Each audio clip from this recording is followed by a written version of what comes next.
January, do you know lemons float on water? Lemons don't float, they sink. Well, not always. Sometimes they float and sometimes they sink. Wanna see how? Yes, of course, show me.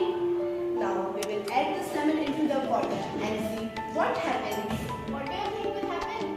Just like I said, it sinks. Yes, but now change something and see what happens.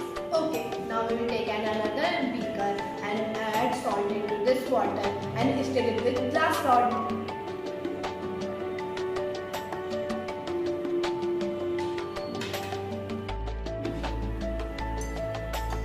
Keep stirring it completely until the salt completely dissolves. This changes something important. Alright, done.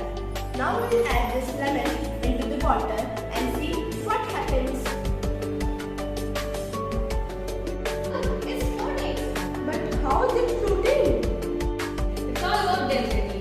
Now the water is a little dense, so the lemon sinks. But when you add salt to the water, it increases the water's density and the lemon starts floating. That's the reason it's easier to float on the ocean rather than floating on a swimming pool. I will surely try this at my home. Science is full of experiments. Learn it and enjoy.